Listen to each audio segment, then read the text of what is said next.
ਸਤਿ ਸ਼੍ਰੀ ਅਕਾਲ। ਤੁਸੀਂ ਜੁੜੇ ਹੋਏ ਹੋ ਪੰਜਾਬੀ ਡੀਐਸਏ ਦੇ ਨਾਲ ਤੇ ਮੈਂ ਹਾਂ ਪ੍ਰਵੀਨ ਸ਼ਰਮਾ ਲੈ ਕੇ ਹਾਜ਼ਰ ਹਾਂ ਪ੍ਰੋਗਰਾਮ ਖਬਰ ਤੇ ਨਜ਼ਰ। ਖਬਰ ਤੇ ਨਜ਼ਰ ਪ੍ਰੋਗਰਾਮ ਦੇ ਵਿੱਚ ਕਈ ਅਹਿਮ ਤੇ ਕਈ ਖਾਸ ਖਬਰਾਂ ਨੂੰ ਲੈ ਕੇ ਚਰਚਾ ਕਰਨ ਦੇ ਲਈ ਜੁੜ ਚੁੱਕੇ ਨੇ ਪੰਜਾਬ ਤੋਂ ਸੀਨੀਅਰ ਪੱਤਰਕਾਰ ਦੀਪਕ ਸ਼ਰਮਾ ਚਨਾਰਥਲ ਜੀ। ਸ਼ਰਮਾ ਜੀ, ਸਤਿ ਸ਼੍ਰੀ ਅਕਾਲ, ਸਵਾਗਤ ਹੈ ਜੀ ਪੰਜਾਬੀ ਡੀਐਸਏ ਤੇ। ਸਤਿ ਸ਼੍ਰੀ ਅਕਾਲ ਪ੍ਰਵੀਨ ਜੀ, ਸਾਰੇ ਦਰਸ਼ਕਾਂ ਨੂੰ ਸਰੋਤਿਆਂ ਨੂੰ ਪਿਆਰ ਭਰੀ ਸਤਿ ਸ਼੍ਰੀ ਅਕਾਲ। ਸਤਿ ਸ਼੍ਰੀ ਅਕਾਲ ਜੀ। ਪ੍ਰੋਗਰਾਮ ਦੇ ਵਿੱਚ ਅੱਗੇ ਵਧਣ ਤੋਂ ਪਹਿਲਾਂ ਧੰਨਵਾਦ ਕਰਦੇ ਚਲੇ ਸਪਾਂਸਰਸ ਦਾ ਜਿਹੜੇ ਜ਼ਰੀਆ ਬਣਦੇ ਨੇ ਇਹਨਾਂ ਪ੍ਰੋਗਰਾਮਾਂ ਨੂੰ ਤੁਹਾਡੇ ਤੱਕ ਪਹੁੰਚਾਉਣ ਦੇ ਲਈ। ਖਾਲਸਾ ਇੰਸ਼ੋਰੈਂਸ ਏਜੰਸੀ ਵਾਲੇ, ਜਿਨ੍ਹਾਂ ਤੋਂ ਤੁਸੀਂ ਹਰ ਤਰੀਕੇ ਦੀ ਇੰਸ਼ੋਰੈਂਸ ਲੈ ਸਕਦੇ ਹੋ। ਇੰਸ਼ੋਰੈਂਸ ਬਾਰੇ ਪਤਾ ਕਰਨ ਦੇ ਲਈ ਇਹਨਾਂ ਦਾ ਨੰਬਰ ਹੈ 408-272-2500। ਇਹ 1992 ਤੋਂ ਲਗਾਤਾਰ ਇੰਸ਼ੋਰੈਂਸ ਬਿਜ਼ਨਸ ਦੇ ਵਿੱਚ ਸ਼ਾਨਦਾਰ ਸੇਵਾਵਾਂ ਦੇ ਰਹੇ ਨੇ ਤੇ ਅਮਰੀਕਾ ਭਰ ਦੇ ਵਿੱਚ ਇੰਸ਼ੋਰੈਂਸ ਕਰਦੇ ਨੇ। ਓਬਾਮਾ ਕੇਅਰ, ਮੈਡੀਕੇਅਰ ਜਾਂ ਫਿਰ ਕਵਰਡ ਕੈਲੀਫੋਰਨੀਆ ਬਾਬਤ ਪਾਲਿਸੀ ਕਰਵਾਉਣ ਦੇ ਲਈ, ਸਲਾਹ ਲੈਣ ਦੇ ਲਈ ਅੱਜ ਹੀ ਕਾਲ ਕਰੋ 408-272-2500 ਤੇ। ਟਰਕੀਅਨ ਇਮੀਗ੍ਰੇਸ਼ਨ ਲਾ ਫਰਮ ਵਾਲੇ ਜੇ ਟਰਕੀਆਣਾ ਟੋਰਨੀ ਟਰਕੀਆਣਾ ਦੇ ਨਾਲ ਤੁਸੀਂ ਯੂਐਸ ਇਮੀਗ੍ਰੇਸ਼ਨ ਬਾਬਤ ਕੋਈ ਵੀ ਸਲਾਹ ਕਰਨੀ ਹੈ ਤੇ ਇਹਨਾਂ ਦਾ ਨੰਬਰ ਹੈ 415-909-0503। ਗੁਰਦੀਪ ਸਿੰਘ ਬਿਰਦੀ ਕਲੋਵਿਸ, ਮਨਦੀਪ ਸਿੰਘ, ਸੰਦੀਪ ਕੌਰ ਸੈਨ ਹੋਜ਼ੇ, ਅਮਰੀਕ ਸਿੰਘ ਅਟਵਾਲ, ਜਰਨੈਲ ਸਿੰਘ ਯੂਬਾ ਸਿਟੀ, ਗੁਰਨਾਮ ਸਿੰਘ ਐਂਟੀਲੋਪ ਤੇ ਜਰਨੈਲ ਸਿੰਘ ਸਿਆਟਲ ਤੋਂ। ਇਹਨਾਂ ਸਾਰੇ ਹੀ ਸਪਾਂਸਰਸ ਦਾ ਬਹੁਤ ਬਹੁਤ ਧੰਨਵਾਦ। ਤੇ ਜੇਕਰ ਤੁਸੀਂ ਵੀ ਪੰਜਾਬੀ ਡੀਐਸਏ ਦੇ ਇਹਨਾਂ ਪ੍ਰੋਗਰਾਮਾਂ ਨੂੰ ਸਪਾਂਸਰ ਕਰਨਾ ਚਾਹੁੰਦੇ ਹੋ ਤਾਂ ਸਟੂਡੀਓ ਦਾ ਨੰਬਰ ਹੈ 408-272-5200।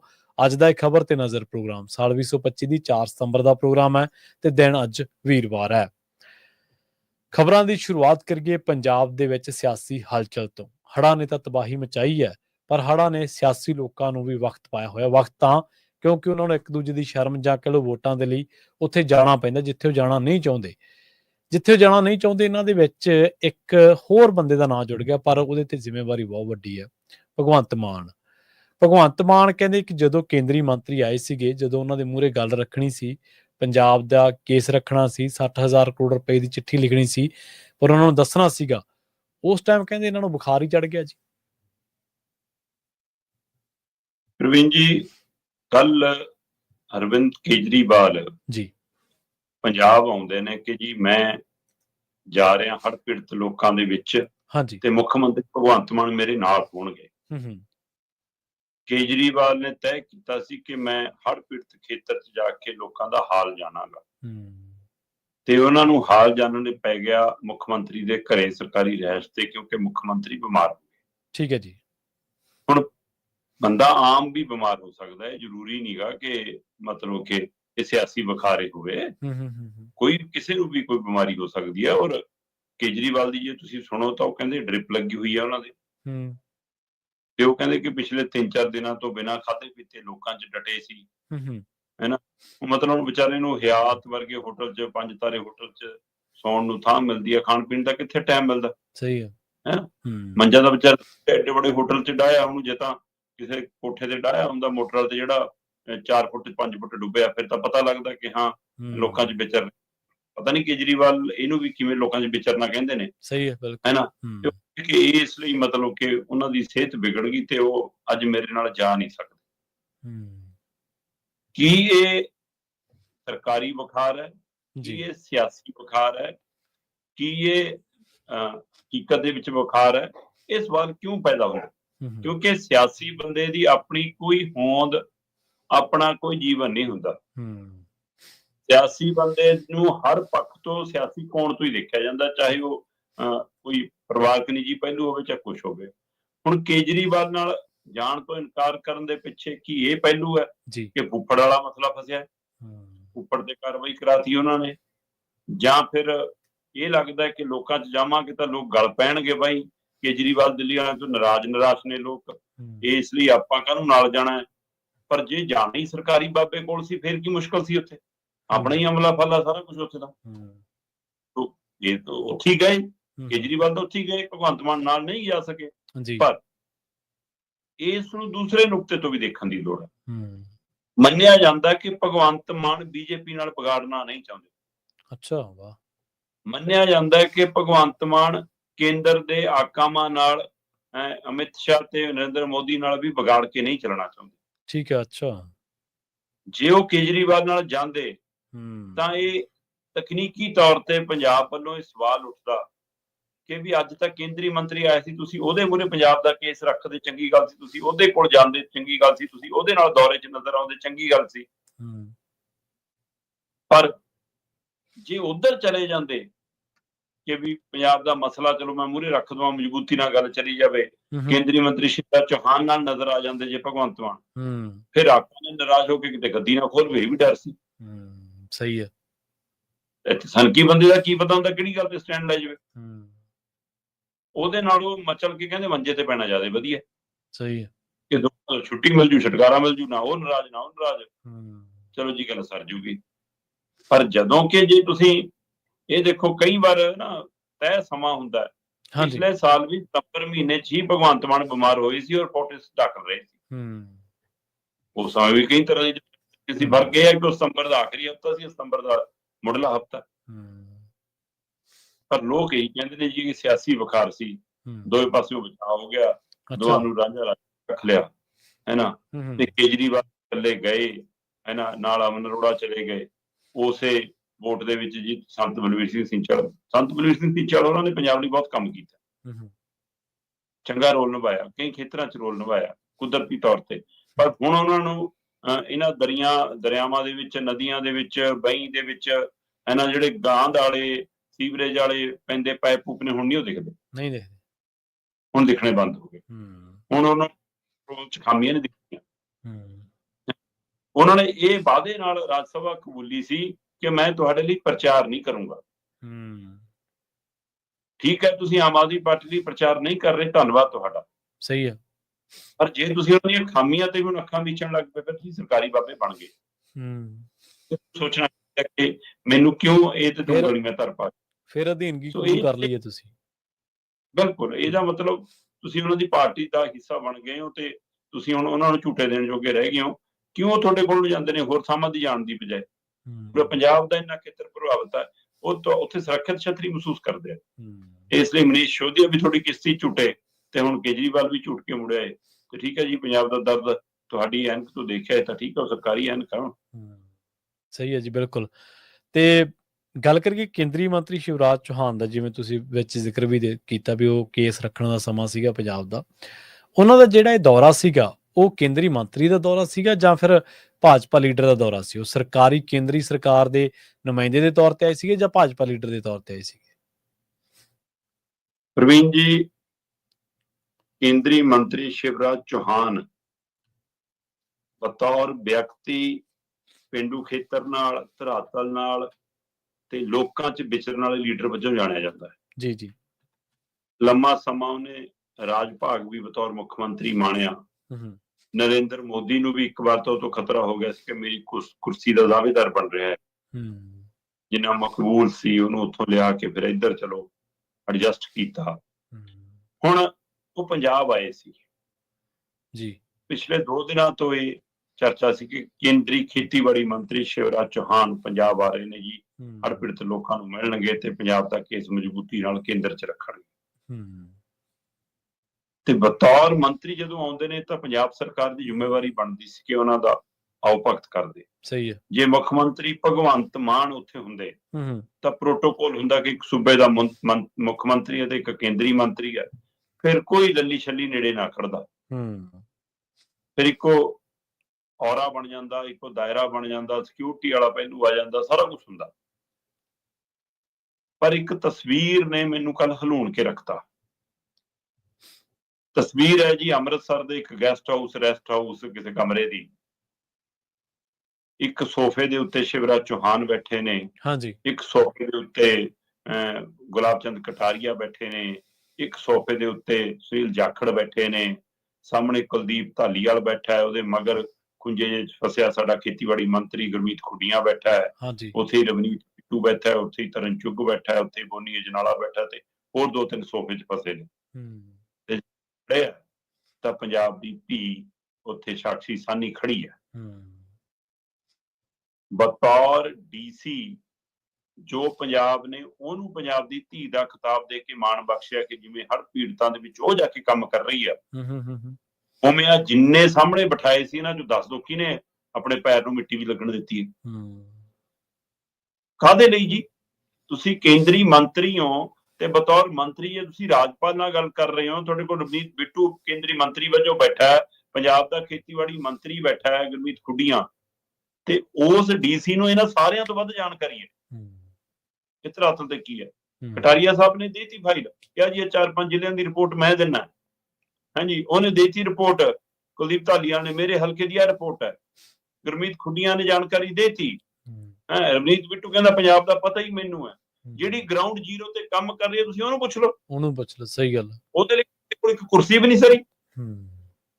ਇੱਕ ਤਾਂ ਇਸ ਪੱਧਰ ਤੇ ਜੇ ਸਰਕਾਰੀ ਦੌਰਾ ਤਾਂ ਉੱਥੇ ਬੋਨੀ ਐਂਡ ਪਾਰਟੀ ਕੀ ਕਰਦੀ ਫਿਰਦੀ ਹੈ, ਜਿਹਨੂੰ ਪੁੱਛੋ ਕਿ ਇਹ ਕੀ ਲੱਗਦੇ ਨੇ ਸਰਕਾਰ ਦੇ ਵਿੱਚ। ਇਹ ਭਾਜਪਾ ਦਾ ਦੌਰਾ ਨਹੀਂ ਸੀ। ਸਹੀ ਹੈ। ਛੋਟੀ ਰੈਲੀ ਨਹੀਂ ਸੀ ਤੇ ਉੱਥੇ ਡੀਸੀ ਲਈ ਇੱਕ ਕੁਰਸੀ ਨਹੀਂ ਜੁੜੀ, ਤਾਂ ਉਸ ਨਾਤੇ ਵੀ ਛੱਡੋ। ਤੁਹਾਡਾ ਵੈਸੇ ਹੀ ਇਹਨਾਂ ਦਿਨਾਂ 'ਚ ਉਹਦੇ ਪ੍ਰਤੀ ਸਤਿਕਾਰ ਹੋਣਾ ਚਾਹੀਦਾ ਸੀ ਕਿ ਬੀਬੀ ਕੰਮ ਤੂੰ ਕਰ ਰਹੀ, ਤੂੰ ਬੈਠ ਕੇ ਦੱਸ। ਤੀਜਾ, ਤੁਸੀਂ ਸਾਰੇ ਬੰਦੇ ਬੈਠੇ, ਉਹਦੀ ਔਰਤ ਖੜੀ ਆ, ਉਹ ਬੱਸ 'ਚ ਵੀ ਕੋਈ ਤੀਜੀ ਥਾਂ ਦੀ ਕੋਈ ਪਿੰਡ ਦੀ ਕਿਸੇ ਹੋਰ ਦੀ ਧੀ ਭੈਣ ਜਿਹੜੀ ਨਹੀਂ ਵੀ ਜਾਣਦੇ ਉਹ ਵੀ ਖੜੀ ਹੋਵੇ ਤਾਂ ਵੀ ਬੰਦੇ ਖੜੇ ਹੋ ਜਾਂਦੇ ਕਿ ਬਹਿ ਜਾਓ ਜੀ, ਸੀਟ ਛੱਡ ਦਿੰਦੇ। ਬਿਲਕੁਲ ਸਹੀ। ਤੇ ਤੁਹਾਨੂੰ ਤਾਂ ਵੀ ਸ਼ਰਮ ਨਹੀਂ ਆਈ ਜੀ।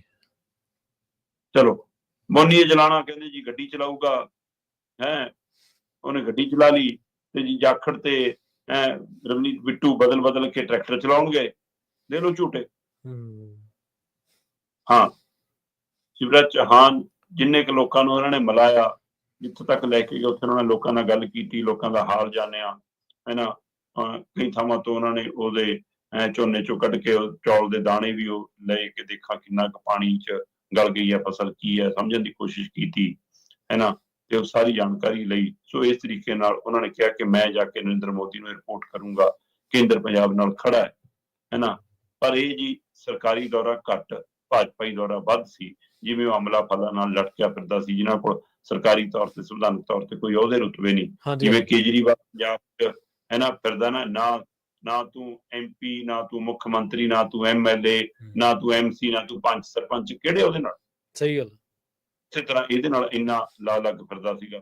ਪਰ ਇਸ ਦੌਰੇ ਤੋਂ ਬਾਅਦ ਮਾਮਲਾ ਚਰਚਾ 'ਚ ਜ਼ਰੂਰ ਆਉਂਦਾ ਹੈ। ਕੇਂਦਰੀ ਮੰਤਰੀ ਦੀ ਆਮਦ ਨਾਲ ਰਾਸ਼ਟਰੀ ਮੀਡੀਆ ਦਾ ਵੀ ਧਿਆਨ ਮਾੜਾ ਮੋਟਾ ਖਿੱਚਿਆ ਗਿਆ। ਹੋ ਸਕਦਾ ਕਿ ਪਹਿਲਾਂ ਉਹਨਾਂ ਨੂੰ PMO ਹਾਊਸ ਤੋਂ ਹਦਾਇਤ ਨਾ ਹੋਵੇ, ਇਸ ਲਈ ਜਮਾ ਨਹੀਂ ਦਿਖਾ ਸਕਦੇ ਸੀ। ਹੁਣ ਆਪਣੇ ਮੰਤਰੀ ਨੂੰ ਦਿਖਾਉਣ ਦੇ ਚੱਕਰ 'ਚ ਪੰਜਾਬ ਦੇ ਕੁਝ ਹਾਲਾਤ ਤਾਂ ਦੇ ਉੱਤੇ ਨਜ਼ਰ ਆਏ। ਸਹੀ ਹੈ। ਤੇ ਉਧਰ ਕੱਲ ਹੀ 2 ਕੇਂਦਰੀ ਟੀਮਾਂ ਪੰਜਾਬ ਪਹੁੰਚ ਗਈਆਂ, ਜਿਹੜੀਆਂ 3 ਦਿਨ ਦਾ ਦੌਰਾ ਕਰਨਗੀਆਂ।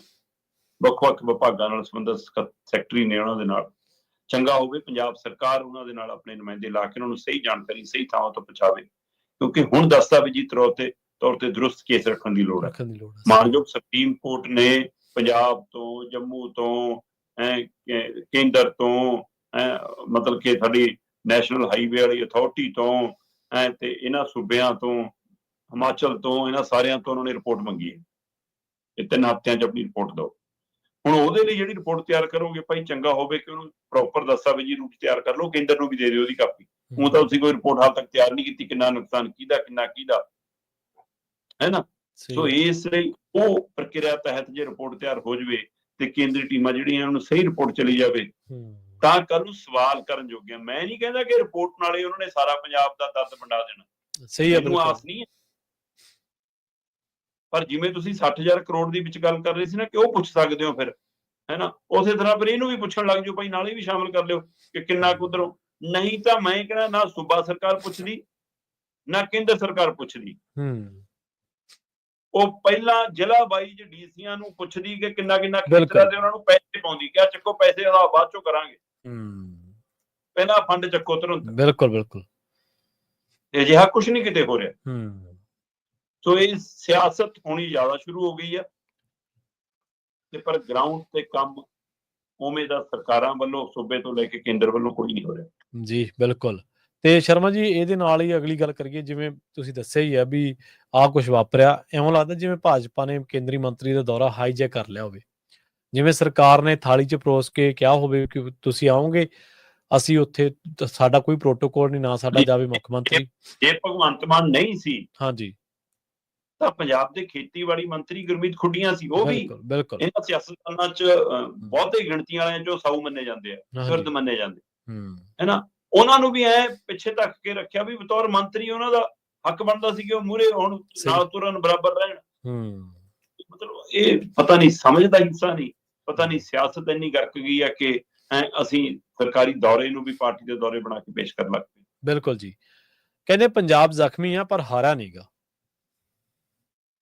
ਪ੍ਰਵੀਨ ਜੀ, ਕੱਲ ਦਲਜੀਤ ਦੋਸਾਂਝ ਨੇ ਇੱਕ ਵੀਡੀਓ ਦੇ ਰੂਪ ਚ ਸੁਨੇਹਾ ਦਿੱਤਾ ਜੀ।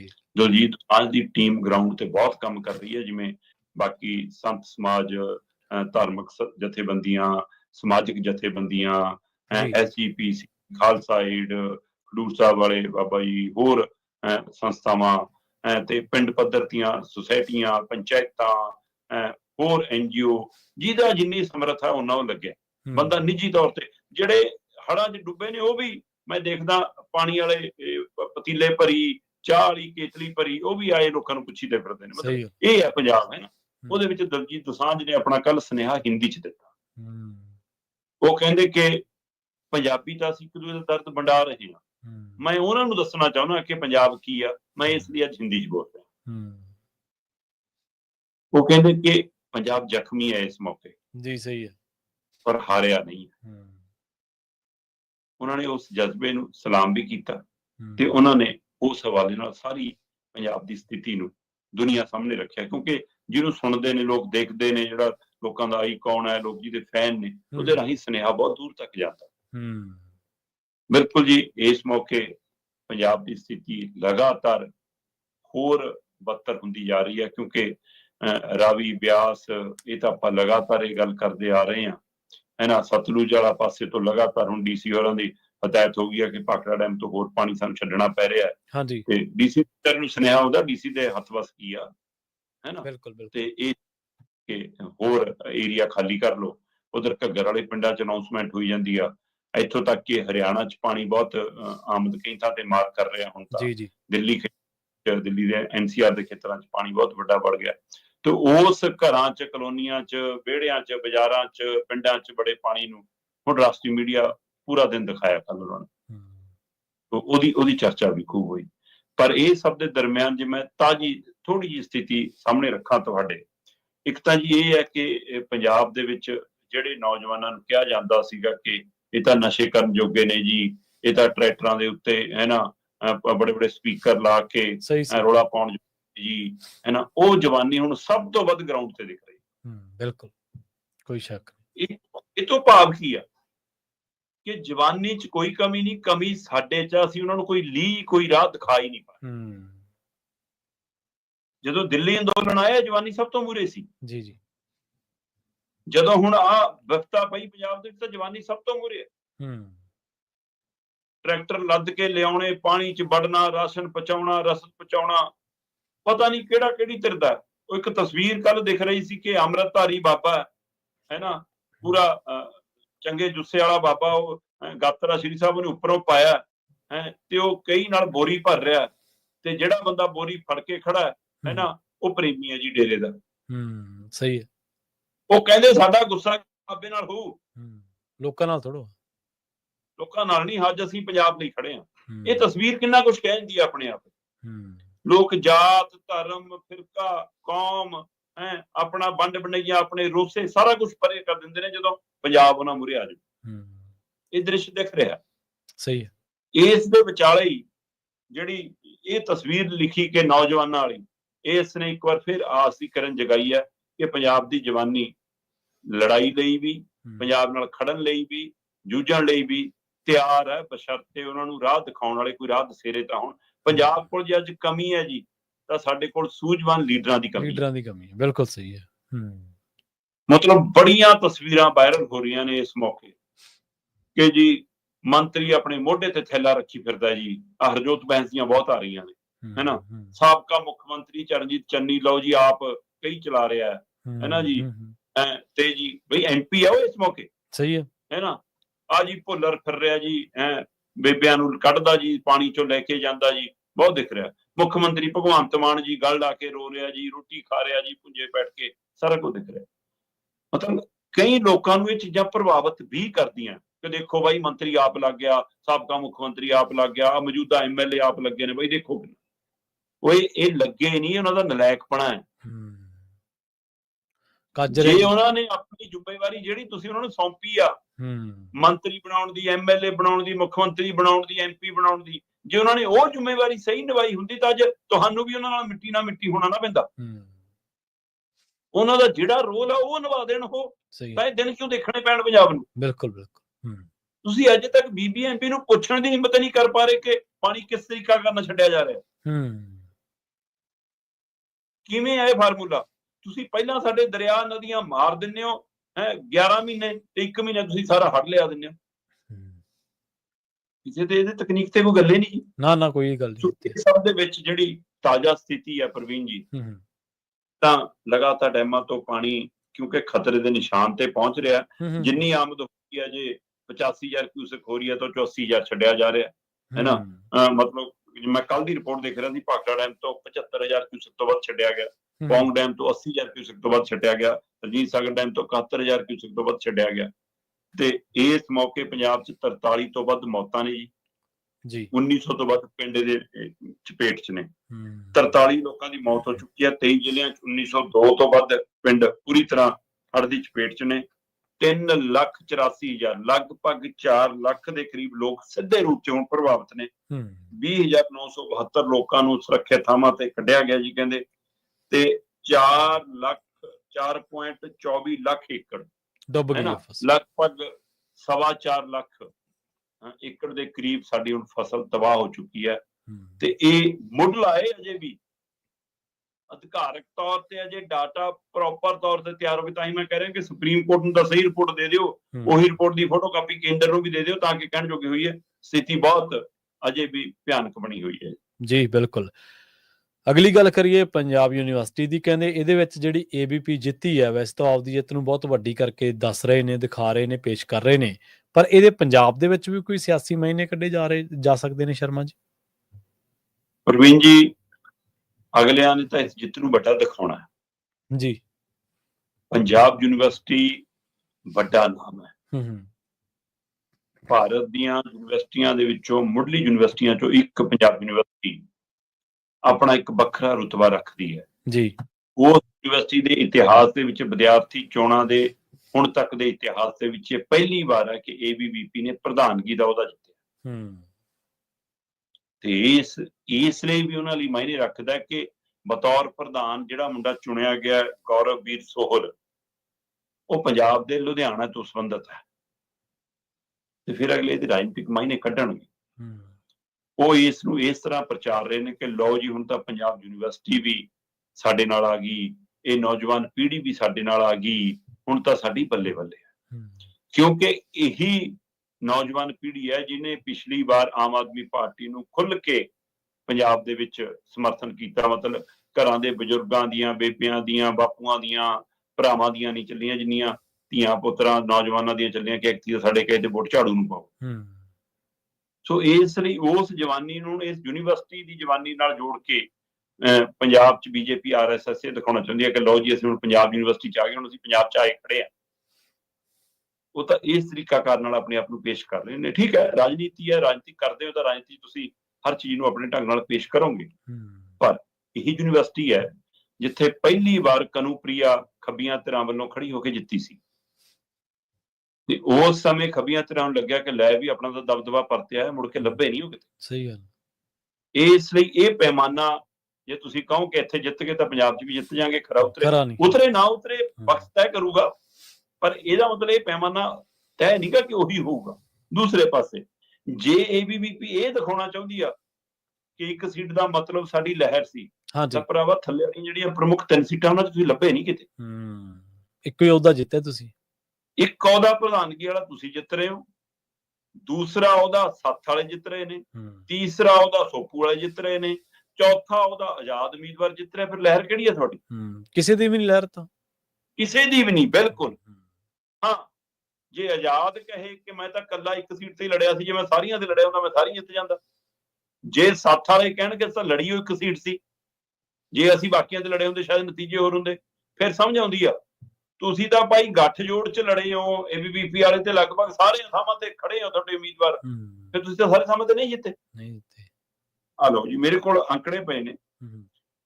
ਗੌਰਵਵੀਰ ਸੋਹਲ ABVP ਤੋਂ 3148 ਵੋਟਾਂ ਲੈ ਕੇ ਪ੍ਰਧਾਨ ਬਣੇ। ਠੀਕ ਹੈ ਜੀ। ਸੱਤ ਵੱਲੋਂ ਅਸ਼ਮੀਤ ਸਿੰਘ 3478, ਜਿਹੜੇ 4 ਪ੍ਰਮੁੱਖ ਅਹੁਦੇ ਨੇ, ਪ੍ਰਧਾਨ, ਉਪ ਪ੍ਰਧਾਨ, ਸਕੱਤਰ, ਸਹਾਇਕ ਸਕੱਤਰ, ਇਹਨਾਂ 4ਾਂ ਚੋਂ ਸਭ ਤੋਂ ਵੱਧ ਜੇ ਕੋਈ ਵੋਟਾਂ ਲੈ ਕੇ ਗਿਆ ਤਾਂ ਅਸ਼ਮੀਤ ਸਿੰਘ ਲੈ ਕੇ ਗਿਆ ਜੀ। ਕਿਉਂਕਿ ਇਹ ਆਈਡਲ ਮੰਨ ਕੇ ਚੱਲ ਰਹੇ ਸੀ, ਮਨੁੱਖੀ ਅਧਿਕਾਰਾਂ ਨੂੰ, ਜਸਵੰਤ ਸਿੰਘ ਖਾਲੜਾ ਹੋਰਾਂ ਨੂੰ, ਤੇ ਇਹਨਾਂ ਨੇ ਇੱਕ ਸੀਟ ਦੇ ਉੱਤੇ ਪੂਰੀ ਜ਼ੋਰ ਜਮਾਇਸ਼ ਕੀਤੀ ਔਰ ਜਿੱਤ ਕੇ ਆਏ ਨੇ 3470 ਵੋਟਾਂ ਸਭ ਤੋਂ ਵੱਧ ਜੀ। ਇਸ ਤੋਂ ਘੱਟ ਵੋਟਾਂ ਜੇ ਪਈਆਂ ਤਾਂ ਉਹ ਪਈਆਂ ਜਿਹੜਾ 77 ਉਹਦੇ ਤੇ ਮੁੰਡਾ ਅਭਿਸ਼ੇਕ ਜਿੱਤਿਆ ਸੋਪੂ ਦਾ 3438 ਵੋਟਾਂ ਨੇ। ਸੋ ਇੱਧਰ ਅਸ਼ਮੀਤ ਸਿੰਘ ਨੂੰ 3478 ਨੇ ਤੇ ਇਹਨੂੰ 3438 ਨੇ, ਇਹ ਦੋਏ 3400 ਤੋਂ ਪਾਰ ਗਏ ਨੇ। ਪ੍ਰਧਾਨ ਨੂੰ ਜੇ ABVP ਨੂੰ 3148 ਪਈਆਂ ਨੇ ਤਾਂ ਆਜ਼ਾਦ ਨੂੰ ਵੀ 3138 ਪਈਆਂ ਨੇ, ਕੋਈ ਫਰਕ ਨਹੀਂ ਵਾਲਾ। ਸਹੀ ਹੈ। ਸੋ ਜਿਹੜਾ ਮੁੰਡਾ ਸਹਾਇਕ ਸਕੱਤਰ ਜਿੱਤਿਆ ਹੈ ਮੋਹਿਤ, ਉਹ 3138 ਵੋਟਾਂ ਲੈ ਕੇ ਗਿਆ। ਇਹਦਾ ਮਤਲਬ ਲਹਿਰ ਕਿਸੇ ਦੀ ਨਹੀਂ, ਪਰ BJP ਤੇ RSS ABVP ਦੀ ਪੰਜਾਬ ਯੂਨੀਵਰਸਿਟੀ ਦੀ ਜਿੱਤ ਨੂੰ 2027 ਤੱਕ ਕੈਸ਼ ਕਰਨਾ ਚਾਹੁੰਦੀ ਹੈ ਕਿ ਤਾਂ ਕਿ ਦੱਸ ਸਕੀਏ ਜੀ ਹੁਣ ਜਵਾਨੀ ਸਾਡੇ ਨਾਲ ਆ ਗਈ, ਤਾਂ ਵਕਤ ਦੱਸੂਗਾ ਕਿਹਦੇ ਨਾਲ ਆ ਗਈ। ਕਈ ਜਿੱਤਾਂ ਹਾਸਲ ਨਹੀਂ ਕੀਤੀਆਂ ਜਾਂਦੀਆਂ, ਕਈ ਜਿੱਤਾਂ ਥੋਪੀਆਂ ਜਾਂਦੀਆਂ ਨੇ ਲੋਕਾਂ ਦੇ ਉੱਤੇ, ਇਹ ਉਹਨਾਂ ਦੇ ਵਿੱਚੋਂ ਇੱਕ ਹੈ। ਨਹੀਂ, ਇਹਦੇ ਵਿੱਚ ਬਾਕੀ ਤਰ੍ਹਾਂ ਆਪਣੇ ਆਪਣੇ ਦਮਖਮ ਤੇ ਲੜੀਆਂ, ਕੋਈ ਸ਼ੱਕ ਨਹੀਂ। ਜੇ ਗੌਰਵ ਜਿੱਤ ਰਿਹਾ ਹੈ ABVP ਦਾ ਤਾਂ ਉਹਦੇ ਵਿੱਚ ਉਹਦਾ ਆਪਣਾ ਕਿਰਦਾਰ, ਆਪਣਾ ਰਸੂਖ ਵੀ ਨਾਲ ਕੰਮ ਕੀਤਾ, ਪਰ ਇਹ ਵੀ ਪਤਾ ਕਿ ਬਾਕੀ ਉਮੀਦਵਾਰਾਂ ਨੂੰ ਪ੍ਰਸ਼ਾਸਨ ਦਾ, ਅੰਦਰ ਖਾਤੇ ਪੁਲਿਸ ਤੰਤਰ, ਜੰਤਰ ਮੰਤਰ ਦਾ ਕੋਈ ਸਮਰਥਨ ਸੀ। ਤੁਹਾਨੂੰ ਉਹ ਵੀ ਸੀ। ਸਹੀ ਗੱਲ, ਬਿਲਕੁਲ, ਤੁਹਾਨੂੰ ਉਹ ਵੀ। ਇਸ ਲਈ ਜਿੱਤ ਉਹਨਾਂ ਦੀ ਅਸਲੀ ਹੈ, ਜਿਹੜੇ ਬਾਕੀ ਸਾਰੇ ਤਿੰਨੇ ਜਿੱਤੇ ਨੇ। ਜੀ ਬਿਲਕੁਲ। ਜਾਂਦਿਆਂ ਦੀ ਗੱਲ ਕਰੀਏ ਪਟਿਆਲਾ ਦੇ ਸ਼ਾਹੀ ਪਰਿਵਾਰ ਦੀ, ਕੈਪਟਨ ਅਮਰਿੰਦਰ ਸਿੰਘ ਦੀ, ਵਿਦੇਸ਼ੀ ਖਾਤਿਆਂ ਦੇ ਮਾਮਲੇ ਦੇ ਵਿੱਚ ਕਹਿੰਦੇ ਪਰਿਵਾਰ ਦੀ ਮੁਸ਼ਕਲ ਫੇਰ ਵੱਧ ਗਈ। ਤੇ ਜਿਨ੍ਹਾਂ ਲੋਕਾਂ ਨੇ ਖਬਰ ਪੜ੍ਹੀ ਪਹਿਲੀ ਵਾਰੀ, ਉਹ ਕਹਿੰਦੇ ਨਾਲ ਵੀ ਰਲ ਗਏ, ਪਾਰਟੀ ਵੀ ਬਣਾ ਲਈ, ਕਾਂਗਰਸ ਤੋਂ ਵੀ ਅੱਡ ਹੋ ਗਏ, ਪਾਰਟੀ ਮਰਜ ਵੀ ਕਰਤੀ ਲੋਕ ਕਾਂਗਰਸ, ਤੇ ਜਾਂਚਾਂ ਹਜੇ ਚੱਲੀ ਜਾਂਦੀਆਂ। ਦੇਖੋ, ਜਦੋਂ BJP 'ਚ ਨਹੀਂ ਗਿਆ ਸੀ ਇਹ ਸ਼ਾਹੀ ਪਰਿਵਾਰ, ਹਾਂਜੀ, ਤਦ ਭਾਜਪਾ ਲੀਡਰ, ਭਾਜਪਾ ਦੀਆਂ ਸਰਕਾਰਾਂ ਲਗਾਤਾਰ ਇਹਨਾਂ ਦੇ ਸਵਿਸ ਖਾਤਿਆਂ ਦੀ ਗੱਲ, ਇਹਨਾਂ ਦੇ ਵਿਦੇਸ਼ੀ ਲੈਣ ਦੇਣ ਦੀ ਗੱਲ, ਭ੍ਰਸ਼ਟਾਚਾਰੀਆਂ ਦੀ ਗੱਲ ਬਹੁਤ ਕਰਦੇ। ਜਦੋਂ ਇਹ ਵਾਸ਼ਿੰਗ ਮਸ਼ੀਨ 'ਚ ਨਹਾਏ ਤੇ ਤਾਂ ਦੁੱਧ ਧੋਤੇ ਹੋ ਗਏ। ਪਰ ED ਵਾਲਾ ਮਾਮਲਾ ਉਹ ਅਜੇ ਇੰਨੀ ਛੇਤੀ ਮੈਨੂੰ ਲੱਗਦਾ ਬੰਦ ਵੀ ਨਹੀਂ ਹੋਇਆ, ਤੇ ਉਹ ਬੰਦ ਕਰਨਾ ਵੀ ਨਹੀਂ ਚਾਹੁੰਦੇ ਉਹਨਾਂ ਦੇ ਆਕਾ। ਉਹਨਾਂ ਨੂੰ ਲੱਗਦਾ ਕਿ ਇਹਦੇ ਨਾਲੇ ਜੜ ਥੱਲੇ ਰਹਿਣਗੇ ਇਹ। ਸੋ ਇਸ ਲਈ ED ਵੱਲੋਂ ਇਹਨਾਂ ਦੇ ਜਿਹੜੇ ਸਵਿਸ ਖਾਤੇ ਨੇ, ਵਿਦੇਸ਼ੀ ਖਾਤੇ ਨੇ ਇਸ ਪਰਿਵਾਰ ਦੇ, ਕੈਪਟਨ ਅਮਰਿੰਦਰ ਮੁੰਡੇ ਰਣਿੰਦਰ ਦੇ ਜਾਂ ਉਹਨਾਂ ਦੀ ਧਰਮ ਪਤਨੀ ਪ੍ਰਨੀਤ ਕੌਰ ਦੇ, ਉਹਦੇ ਹਵਾਲੇ ਨਾਲ ਉਹਨਾਂ ਦਸਤਾਵੇਜ਼ਾਂ ਦੀ ਉਹ ਪੜਚੋਲ ਕਰਨਾ ਚਾਹੁੰਦੇ ਸੀ, ਪਰੋਲਾ ਪਰਾਲੀ ਕਰਨਾ ਚਾਹੁੰਦੇ ਸੀ, ਤੇ ਜਿਹਦੇ ਲਈ ਅਦਾਲਤ ਨੇ ਉਹਨਾਂ ਨੂੰ ਮਨਜ਼ੂਰੀ ਦੇ ਦਿੱਤੀ। ਤੇ ਇਸ ਮਨਜ਼ੂਰੀ ਨੂੰ ਚੈਲੰਜ ਕੀਤਾ ਇਹਨਾਂ ਨੇ ਉੱਪਰਲੀ ਅਦਾਲਤ 'ਚ, ਪਰਿਵਾਰ ਨੇ ਜਾ ਕੇ ਕਿ ਨਹੀਂ ਜੀ ਇਹ ਨਹੀਂ ਫਰੋਲ ਸਕਦੇ। ਉੱਪਰਲੀ ਅਦਾਲਤ ਨੇ ਇਹ ਕਹਿ ਕੇ ਇਹਨਾਂ ਨੂੰ ਵਿਹਲੇ ਕਰਤਾ ਕਿ ਵੀ ਰੋਕ ਕਿਹਨੇ ਲਾਈ ਹੈ ED ਨੂੰ, ਕੋਈ ਰੋਕ ਨਹੀਂ, ED ਕਰੇ ਜੀ। ED ਜਿਹੜੇ ਦਸਤਾਵੇਜ਼ ਫਰੋਲਣੇ ਆ ਫਰੋਲੇ। ਸੋ ਹੁਣ ਇਸ ਫੈਸਲੇ ਨੇ ਇਹਨਾਂ ਦੀ ਮੁਸ਼ਕਲ ਵਧਾ ਦਿੱਤੀ ਹੈ। ਬੇਸ਼ੱਕ ਇਹ ਹੋ ਸਕਦਾ ਹੈ ਕਿ ਜਦੋਂ ਤੱਕ ED ਦੇ ਆਕਾ ਨਾ ਚਾਹੁਣ ਤਦ ਤੱਕ ED ਕੋਈ ਦਸਤਾਵੇਜ਼ ਨਹੀਂ ਫਰੋਲੂਗੀ। ਉਹ ਤਾਂ ਅਦਾਲਤੀ ਪ੍ਰਕਿਰਿਆ ਸੀ, ਉਸ ਪ੍ਰਕਿਰਿਆ ਤਹਿਤ ਫੈਸਲਾ ਆ ਗਿਆ। ਜੇ ਅਮਿਤ ਸ਼ਾਹ ਤੇ ਮੋਦੀ ਹੋਰਾਂ ਦੀ ਜੋੜੀ ਚਾਹੂਗੀ ਤਾਂ ED ਉਹ ਕਿਤਾਬ ਤੇ ਵਰ ਕੇ ਫਰੋਲ ਲੂਗੀ ਜਿਹੜੇ ਇਹਨਾਂ ਦੇ ਖਿਲਾਫ ਲਿਖੇ ਹੋਏ ਨੇ। ਜੇ ਉਹ ਨਹੀਂ ਚਾਹਣਗੇ ਤਾਂ ਹੋ ਸਕਦਾ ਗਰਦ ਵੀ ਨਾ ਝਾੜਨੇ ਦਾ ਉਹਦੀ ਜਿੱਤ ਤੋਂ। ਸੋ ਇਹ ਤਾਂ ਆਉਣ ਵਾਲਾ ਸਮਾਂ ਦੱਸੂਗਾ ਕਿ ਕੀ ਹੈ, ਪਰ ਅੱਜ ਦੀ ਤਰੀਕ ਦੇ ਵਿੱਚ ਅਦਾਲਤੀ ਫੈਸਲੇ ਦੇ ਰੂਪ 'ਚ ਪਹਿਲੀ ਨਜ਼ਰ ਇਹ ਲੱਗਦਾ ਕਿ ਇੱਕ ਵਾਰ ਫਿਰ ਸ਼ਾਹੀ ਪਰਿਵਾਰ ਦੀ, ਅਮਰਿੰਦਰ ਸਿੰਘ ਦੇ ਪਰਿਵਾਰ ਦੀ ਮੁਸ਼ਕਲ ਵਧਦੀ ਜਾ ਰਹੀ ਹੈ। ਬਿਲਕੁਲ ਸ਼ਰਮਾ ਜੀ, ਨਾਲ ਖਾਸ ਖਬਰਾਂ ਤੇ ਖਾਸ ਜਾਣਕਾਰੀਆਂ ਦੇ ਲਈ ਤੁਹਾਡਾ ਬਹੁਤ ਧੰਨਵਾਦ ਜੀ। ਸਤਿ ਸ੍ਰੀ ਅਕਾਲ। ਪੰਜਾਬ ਦੇ ਹੜ੍ਹਾਂ ਦੇ ਉੱਤੇ ਆਪਾਂ ਲਗਾਤਾਰ ਰਿਪੋਰਟਿੰਗ ਕਰ ਰਹੇ ਹਾਂ। ਪੰਜਾਬੀ ਰੇਡੀਓ USA ਦੇ ਪੱਤਰਕਾਰ ਗੁਰਪ੍ਰੀਤ ਸਿੰਘ ਅਤੇ ਇਹਨਾਂ ਦੇ ਨਾਲ ਮਨਦੀਪ ਪੂਨੀਆ ਤੇ ਦੀਪਕ ਸ਼ਰਮਾ ਚਨਾਰਥਲ ਜੀ, ਇਹ ਗਰਾਊਂਡ ਤੇ ਵੀ ਜਾ ਕੇ ਆਏ ਨੇ, ਤੇ ਮਿੰਟੂ ਗੁਰਸਰੀਆ ਜੀ, ਇਹ ਸਾਰੇ ਜਿਹੜੇ ਨੇ ਪੰਜਾਬ ਦੇ ਇਹਨਾਂ ਹਾਲਾਤਾਂ ਦੇ ਬਾਰੇ ਲਗਾਤਾਰ ਆਪਾਂ ਨੂੰ ਅਪਡੇਟ ਕਰ ਰਹੇ ਨੇ। ਅਸੀਂ ਅਰਦਾਸ ਕਰਦੇ ਹਾਂ, ਦੁਆ ਕਰਦੇ ਹਾਂ ਪ੍ਰਮਾਤਮਾ ਦੇ ਅੱਗੇ ਕਿ ਉਹ ਛੇਤੀ ਤੋਂ ਛੇਤੀ ਪੰਜਾਬੀਆਂ ਦੇ ਸਿਰ ਜਿਹੜੀ ਮੜੀ ਹੋਈ ਵਿਪਤਾ ਉਹਦੇ ਤੋਂ ਇਹਨਾਂ ਨੂੰ ਬਾਹਰ ਕੱਢੇ। ਤੇ ਹਾਲੇ ਖੱਜਲ ਖੁਆਰੀਆਂ ਹੋਰ ਬਥੇਰੀਆਂ ਲੋਕਾਂ ਦੀਆਂ ਬਾਕੀ ਨੇ, ਪਾਣੀ ਸੁੱਕਣਾ, ਗਾਰ ਹੋਊਗੀ, ਖੇਤਾਂ ਨੂੰ ਪੱਧਰ ਕਰਨਾ, ਬਹੁਤ ਸਾਰੀਆਂ ਮੁਸ਼ਕਲਾਂ ਨੇ। ਸੋ ਆਪਾਂ ਜਿਵੇਂ ਪੰਜਾਬ ਸਰਕਾਰ, ਖੇਤੀਬਾੜੀ ਮੰਤਰੀ ਦੇ ਬਾਰੇ ਗੱਲਬਾਤ ਕੀਤੀ ਆ, ਪੰਜਾਬ ਦੇ ਕੇਸ ਦੇ ਬਾਰੇ, ਅਸੀਂ ਆਉਣ ਵਾਲੇ ਦਿਨਾਂ ਦੇ ਵਿੱਚ ਪੰਜਾਬ ਸਰਕਾਰ ਦੇ ਹਰ ਉਸ ਕਦਮ ਦੇ ਉੱਤੇ ਕੈੜੀ ਅੱਖ ਰੱਖਾਂਗੇ ਜਿਹਦੇ ਵਿੱਚ ਉਹ ਸਟੇਜਾਂ ਤੋਂ ਬਾਹਰ ਪ੍ਰੈਸ ਦੇ ਮੂਹਰੇ ਦਾਅਵੇ ਦਾ ਕੁਝ ਹੋਰ ਕਰਦੇ ਨੇ, ਪਰ ਅੰਦਰ ਖਾਤੇ ਉਹਨਾਂ ਦਾ ਹਰ ਕੰਮ ਇਉਂ ਪ੍ਰਤੀਤ ਹੁੰਦਾ ਜਿਵੇਂ ਉਹ ਕੇਂਦਰ ਦੀ ਸਰਕਾਰ ਦੇ ਨਾਲ ਘਿਓ ਖਿਚੜੀ ਹੋ ਗਏ ਹੋਣ, ਪਾਰਟੀ ਦੇ ਤੌਰ ਤੇ, ਸਿਆਸੀ ਤੌਰ ਤੇ ਘਿਓ ਖਿਚੜੀ ਰਹਿਣ, ਪਰ ਪੰਜਾਬ ਦੇ ਮਸਲਿਆਂ ਨੂੰ ਲੈ ਕੇ ਰਹਿਣ। ਸੋ ਸ਼ਰਮਾ ਜੀ, ਇੱਕ ਵਾਰੀ ਫਿਰ ਤੋਂ ਤੁਹਾਡਾ ਬਹੁਤ ਧੰਨਵਾਦ ਜੀ। ਸਤਿ ਸ਼੍ਰੀ ਅਕਾਲ।